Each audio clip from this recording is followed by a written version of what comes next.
दोस्तों, welcome to my channel. आज की इस वीडियो में हम क्लास 10th की प्रश्नावली 2.1 के क्वेश्चन करेंगे। इस प्रश्नावली में हमें ज़्यादा कुछ नहीं दिया है, बस हमें ग्राफ देखकर बहुपद के शून्यांकों की संख्या बतानी है। अब किसी बहुपद के शून्यांकों की संख्या को कैसे पता करते हैं वो देखिए। जो भी हमें ग्राफ दिया है उस ग्राफ में एक्स अक्ष, जो ये हमारा एक्स अक्ष है, इस पर जितने बिंदुओं को प्रतिच्छेद करता है उतने ही उसमें शून्यांक होते हैं।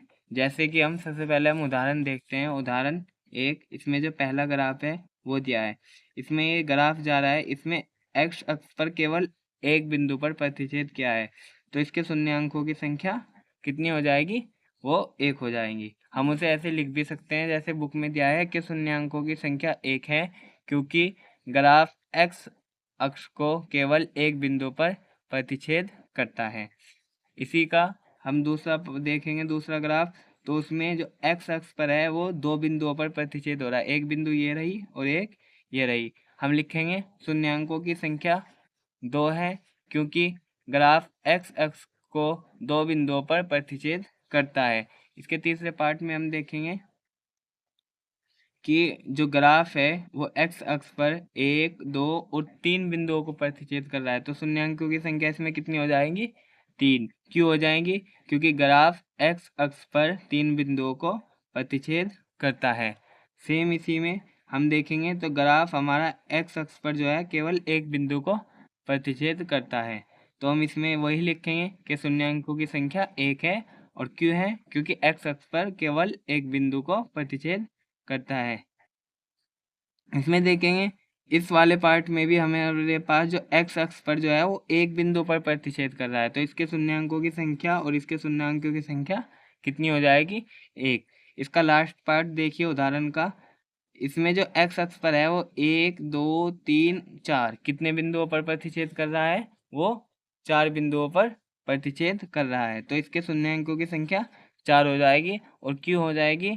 क्योंकि ग्राफ एक्स अक्ष पर 4 बिंदुओं को प्रतिच्छेद करता है, इसलिए इसमें शून्यांकों की संख्या 4 हो गई। अब आइए हम अपनी एक्सरसाइज पर। हमें दिया है क्वेश्चन नंबर 1, किसी बहुपद px के लिए y = px का ग्राफ नीचे आकृति में दिया गया है। प्रत्येक स्थिति में px के शून्यांकों की संख्या ज्ञात कीजिए। अब देखिए हम इसमें पहला ग्राफ देखेंगे, तो इसमें हमारा ये रहा एक्स अक्ष। एक्स अक्ष पर कोई भी बिंदु प्रतिच्छेद नहीं हो रहा है। हम लिखेंगे पहले में शून्यांकों की संख्या 0 है। क्यों है? क्योंकि ग्राफ एक्स अक्ष पर किसी भी बिंदु को भी बिंदु को प्रतिच्छेद नहीं करता है। ठीक।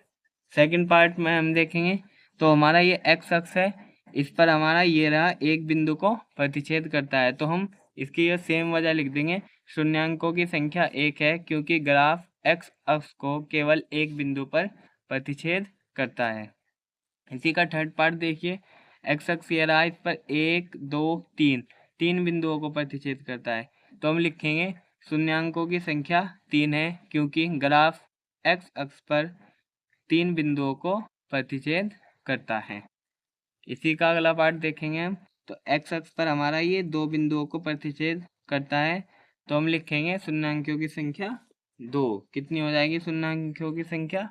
2, क्योंकि जो हमारा ग्राफ है वो एक्स अक्ष पर 2 बिंदुओं को प्रतिच्छेद करता है।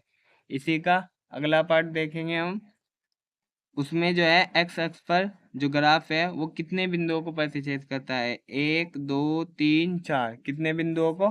4 बिंदुओं को। तो इसमें शून्यांकों की संख्या कितनी हो गई? 4। इसी के नेक्स्ट पार्ट में देखेंगे, एक्स अक्ष पर जो है वो हमारा ग्राफ 1, 2, 3 बिंदुओं पर प्रतिच्छेद करता है, तो इसके शून्यांकों की संख्या 3। क्यों हो गई 3? क्योंकि ग्राफ एक्स अक्ष पर 3 बिंदुओं को प्रतिच्छेद करता है, इसलिए इसमें शून्यांकों की संख्या 3 है। उम्मीद करता हूँ कि आप लोगों को ग्राफ देखकर शून्यांकों की संख्या ज्ञात करना आ गया होगा। अगर फिर भी कोई डाउट हो तो उसे कमेंट बॉक्स में ज़रूर बता दीजिएगा, और अगर हमारे चैनल पर नए हो तो चैनल को सब्सक्राइब ज़रूर करिएगा। फिर मिलते हैं अपनी नेक्स्ट वीडियो में।